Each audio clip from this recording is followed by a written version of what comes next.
Recently আপনার visa বন্ধ হওয়ার পরে সবথেকে বেশি যে কমেন্টগুলো আপনারা করে থাকেন, আপের পরে ভিসা খুলে দিবে নাকি বা ভিসার আপডেটগুলো দেন, এ ব্যাপারে জনাব ইমাম হোসেন ভাই কিন্তু শ্রমমন্ত্রীর সাথে একটা মিটিংয়ে কথা বলছেন। তো বাংলাদেশিদের জন্য এখন কত দিনের মধ্যে ভিসাটা ওপেন হতে পারে আজকে আপনাদের এই ভিডিওতে ধারণা দেওয়ার চেষ্টা করব। চলুন কথা না বাড়িয়ে ভিডিওটা শুরু করি। মন্ত্রী মহোদয়কে আমরা বোঝাতে সক্ষম হয়েছি। মন্ত্রী মহোদয় খুশি হয়েছেন, ইনশাল্লাহ শীঘ্রই আমাদের বিষয় খুলে দিবেন।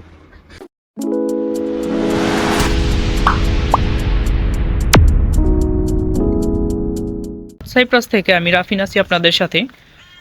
রিসেন্টলি আপনার ভিসা বন্ধ হওয়ার পরে সবথেকে বেশি যে কমেন্টগুলো আপনারা করে থাকেন, যারা দালাল কাছে 1 বছর 2 বছর হয়ে যায় যে পাসপোর্ট জমা দিছেন বা অনেকে ভিসা বন্ধ হওয়ার আগে জমা দিছেন, তারা হয়তো ইমাম ভাইয়ের পোস্ট বা ভিডিওটা দেখার পরে আমাদের কমেন্ট করে থাকেন, ভাই ভিসার আপডেট দেন বা ভিসাটা কবে চালু হবে, বা অনেকের দালালে বলতে পারে আপের পরে ভিসাটা রানিং হবে। এই ব্যাপারে আপনারা সব থেকে বেশি কমেন্ট করে থাকেন। তাদের উদ্দেশ্যে আমি একটা কথাই বলবো, এখনো পর্যন্ত কিন্তু নর্থ সাইপ্রাসের ওয়ার্ক পারমিট ভিসাটা শুধুমাত্র বাংলাদেশিদের জন্যই বন্ধ আছে। ওয়ার্ক পারমিট ভিসা কবে চালু করা হবে এটা এখনো শিওর না, একদমই অনিশ্চিত, শিওরভাবে বলা যাইতেছে না।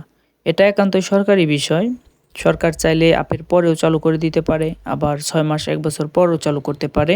এটা আপের পরে বলা যাবে, বা সরকার থেকে যদি কোনো নিউজ আসে তাহলে এটা শিওরভাবে বলা যাবে। তবে নর্থ সাইপ্রাসে কিন্তু বাংলাদেশি এম্বাসি না থাকায় আমরা সরকারিভাবে আমাদের সমস্যাগুলো বা ভিসার ব্যাপারে সরাসরি সরকারের সাথে আলোচনা করতে পারি না। তবে সাইপ্রাসে অবস্থানরত কিছু শ্রদ্ধেয় বড় ভাইরা আছে বাংলাদেশি প্রতিনিধি দল হিসাবে যারা কাজ করে থাকেন, সেই প্রতিনিধি দলের প্রধান হিসাবে জনাব ইমাম হোসেন ভাই কিন্তু নর্থ সাইপ্রাসের শ্রমমন্ত্রীর সাথে সরাসরি আলোচনায় বসেন বিভিন্ন সমস্যা সমাধানের জন্য। সেখানে কিন্তু আঙ্কারা থেকে ভার্চুয়ালিভাবে যুক্ত ছিলেন বাংলাদেশি রাষ্ট্রদূত এম আমানুল হক। বাংলাদেশের জন্য পুনরায় ওয়ার্ক পারমিট ভিসাটা যেন চালু করে দেওয়া হয় এ ব্যাপারে তারা কথা বলেন। এই ব্যাপারে আলোচনার পর নর্থ সাইপ্রাসের শ্রমমন্ত্রী কিন্তু এই বিষয়টা নিয়ে নোট করে রাখেন। হয়তোবা আপের পরে না হলেও খুব শীঘ্রই ইনশাল্লাহ বাংলাদেশিদের জন্য একটা সুখবর আসতে চলতেছে। তো আপনারা যারা দীর্ঘদিন পাসপোর্ট জমা দিয়ে অপেক্ষায় আছেন তাদের উদ্দেশ্যে আমি একটা কথা বলবো, আপনারা অল্প কিছুদিন অপেক্ষা করেন, হয়তোবা সামার টাইমে ভিসাটা ওপেন হয়ে যেতে পারে।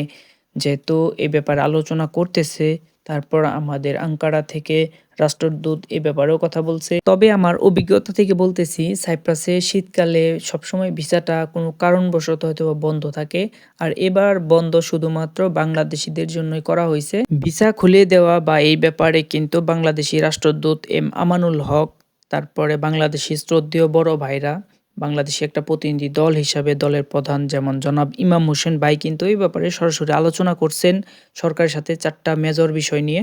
তো আমরা চলুন জনাব ইমাম হোসেন ভাইয়ের ভিডিওটা একটু দেখে আসি, সে কি ব্যাপারে কথা বলছে। মন্ত্রী মহোদয়কে আমরা বোঝাতে সক্ষম হয়েছি। মন্ত্রী মহোদয় খুশি হয়েছেন, ইনশাল্লাহ শীঘ্রই আমাদের বিষয় খুলে দিবেন। তো নর্থ সাইপ্রাস প্রবাসী ভাই বোনেরা, আপনারা জেনে খুশি হবেন, আমরা আজকে নর্দার্ন সাইপ্রাসে শ্রম মন্ত্রণালয়ের শ্রম মন্ত্রীর সাথে সাক্ষাৎ করেছি, বাংলাদেশের প্রতিনিধি দল। আমাদের সাক্ষাতে ভার্চুয়ালি অংশগ্রহণ করেছেন বাংলাদেশ দূতাবাস আঙ্কারার মাননীয় অ্যাম্বাসেডর এম আমানুল হক স্যার।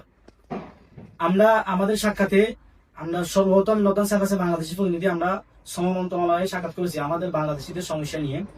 আমরা সাক্ষাতে 4টা বিষয় আমরা উল্লেখ করেছি।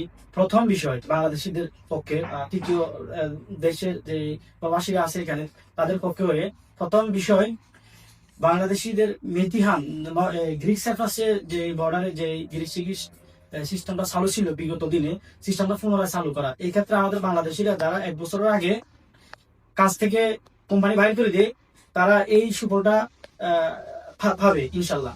দ্বিতীয়ত, আমরা নর্দার্ন সাইপ্রাসে আমাদের সামনে বিগত আগামী সপ্তাহে আফ ঘোষণা হবে। এই আফে প্রায় 300-র উপরে বাংলাদেশি প্রবাসী আছে যাদের পাসপোর্টের মেয়াদ একেবারে শেষ। এ ব্যাপারে আমরা কথা বলেছি যাতে করে এই প্রবাসীদেরকেও যাতে এই আফের যে সাধারণ ক্ষমার আওতা আনা হয়, পাসপোর্ট মেয়াদ শেষ হওয়ার পরেও যাতে তারা আফের সুবিধা পায়। মন্ত্রী আমাদের বিষয়গুলো আমলে নিয়েছেন। তৃতীয়ত, আমরা আমাদের নর্দার্ন সাইপ্রাসে 2025 সালের জুলাই মাসের প্রায় 28 তারিখে আমাদের এখানে শ্রম ভিসা যেটা ওয়ার্ক পারমিট ভিসা বন্ধ করে দিয়েছেন। এই বিষয়ে আমাদেরকে তারা বলেছেন যে আমাদের কূটনৈতিক সমস্যার কারণে আমাদের ভিসা বন্ধ হয়েছে। তো আমরা এটা উল্লেখযোগ্যভাবে আমরা কূটনৈতিক ভাবে আমরা যেহেতু আমাদের এখানে এম্বাসি সেবা কনসুলার সেবা নাই, আমরা আমাদের যে কূটনৈতিক সক্ষমতা আমরা মন্ত্রী মহোদয়কে আমরা বোঝাতে সক্ষম হয়েছি। মন্ত্রী মহোদয় খুশি হয়েছেন, ইনশাল্লাহ শীঘ্রই আমাদের বিষয় খুলে দিবেন। সতর্কতা আমরা আরেকটা দাঁড়িয়ে তুলে দিয়ে আসছি, এখানে যখন সাধারণ চলে বাংলাদেশিরা বিভিন্ন জায়গায় সেগে চুরিয়ে আছেন, এখানে একটা সিস্টেম করে দিয়েছে ইকামাত বেলকে লাগবে, যেটা মুক্তারের কাগজ। অনেকে কাগজটা নিতে পারে না, এই ক্ষেত্রে অনেকে এই আফের সুবিধা নিতে পারে না। এই বছর যে আপটা দিবে, এই বছর যাতে এই সিস্টেমটা তুলে দেয়, এই ব্যাপারে আমরা মন্ত্রী মহোদয়কে অবগত করেছি। মন্ত্রী মহোদয় আমাদের যে আমরা যে দাবিগুলো করে আসছি, সন্তুষ্ট সহিত দাবিগুলা উনি গ্রহণ করেছেন। ইনশাআল্লাহ শীঘ্রই এই দাবিগুলা কার্যকর হবে। সকলে আমাদের জন্য দোয়া করবেন। আসসালামু আলাইকুম প্রিয় নর্থ সাইপ্রাস প্রবাসী ভাইরা। এখন আবেদনটা বা বিষয়টা কবে চালু হতে পারে?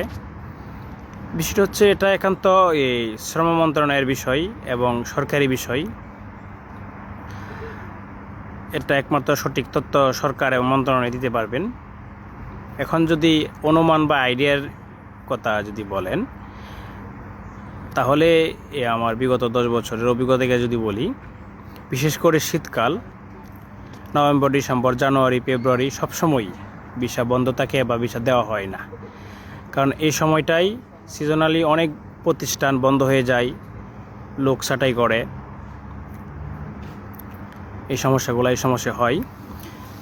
এবং এই বর্তমান সময়ে আমরা কিছুদিন আগে একটা জরিপে দেখেছি, প্রায় 5-10% মানুষ বাংলাদেশি মানুষ নর্থ সাইপ্রাসে বেকার আছে। 5-10% যদি শতকরা হয়, তো এটার সংখ্যা দেখা যায় 1500 বা 2000-এর মতো মানুষ কাজ করে, কেউ এক্সট্রা কাজ করে, বা 1000-এর মতো মানুষ বেকার কাজ করছে। এটা নিয়েও এখন নানান ধরনের প্রতারণা হচ্ছে। যাই হোক, এটা আজকে বিষয় না, এটা নিয়ে অন্য এক সময় কথা বলবো। তো এটা হচ্ছে বিষয়। এখন যদি এভাবে প্রশ্ন করা হয় কবে খুলতে পারে, সেটা হচ্ছে অনুমান। সরকার চাইলে যে কোনো মুহূর্তে খুলতে পারে, কিন্তু যদি অভিজ্ঞতা থেকে বলি, অনুমান করি, সেটা হচ্ছে মার্চ এপ্রিলের দিকে ভিসা চালু হওয়ার সম্ভাবনা বেশি, সরকার চাইলে। মানে এটা হচ্ছে সঠিক উত্তর, এক্স্যাক্টলি উত্তর দেওয়ার কারো কোনো সুযোগ নাই। সরকারের প্ল্যানের মধ্যেই নাই এটা কখন খুলবে, কখন চালু করবে, এটা সরকারি বিষয়। আমি জাস্ট আমার আইডিয়া, অনুমান, অভিজ্ঞতা শেয়ার করতেছি। এটাকে কেউ দলিল হিসাবে ব্যবহার করবেন না। এটা অনেক মানুষ দেখছি আমাকে 2-3 দিন পরে ভাই ভিসা কবে চালু হবে। আমি তাকে উত্তর দিয়েছি, তারপর 3 দিন পরে যখনই ভিসা চালু হয়, সরকার ওপেন করে বাংলাদেশিদের জন্য। আমরা সহ আমাদের দেশে অসংখ্য ভিডিও তৈরি করে ব্লগার আছে, ওরা অপেক্ষায় থাকে কখন একটা নিউজ দিবে আপনাদেরকে। তে শত হাজার মানুষ এটা নিয়ে ভিডিও করবে এবং এটা লক্ষ মানুষ দেখতে পারবে, তখন সবাই জানতে পারবেন বিষয়টা।